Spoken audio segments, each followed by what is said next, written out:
Okay, ఇప్పుడు hands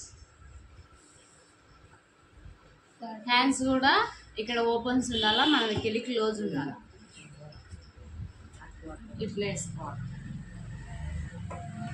ఇప్పుడు మొత్తం హోల్డ్ చేయకుండా మనం ఇప్పుడు హ్యాండ్స్ లూజ్ చూసుకొని అతుకులు పడతాయో లేదని చెక్ చేసుకొని ఒకసారి పెట్టు.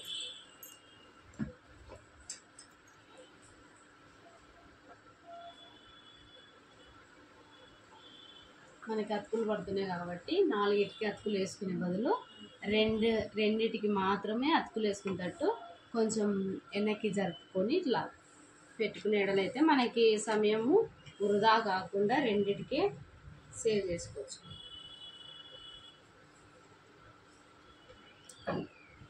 హ్యాండ్స్ పొడవు వచ్చేసి 6.5. ఇది సింగిల్ జాకెట్ కాబట్టి మనకి ఇక్కడ మర్చుకోవడానికి మన హెమ్మింగ్కు దానికి 1.5 ఇంచ్ వదులుకోవాలి. ఎంత? 8 ఇంచులు. తర్వాత వచ్చేసి ఇది మీకు స్కేల్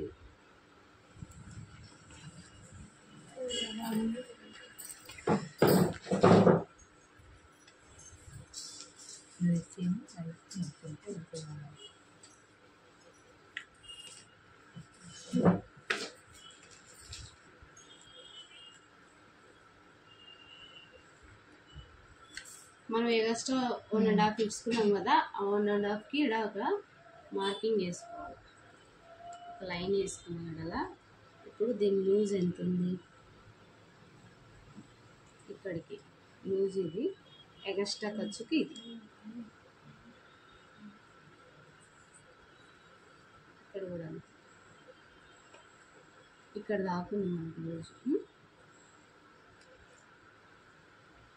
ఇప్పుడు ఇట్లా పెట్టినప్పుడు లూజు మన సంఖ భాగము హ్యాండ్స్ లూజు మన కరెక్ట్ మార్కింగ్ వచ్చినప్పుడు ఇది ఇట్లా వేసుకుంటే అప్పటికి ఇది ఇట్లా కరెక్ట్ మార్కింగ్ మనకు వస్తుంది.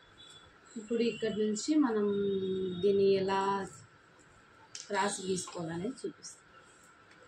ఇక్కడ నుంచి 2 ఇంచులకి మార్కింగ్ వేసుకోవాలి. తర్వాత ఇక్కడ ఎంత ఉంది? 6.5 ఉంది కదా. ఇక్కడ నుంచి ఇక్కడ దాకా కూడా 6.5 కరెక్ట్ పెట్టుకొని ఈ నుంచి 6.5 హాఫ్ ఇంచు మనం క్రాస్ చేసుకుంటూ రావాలి.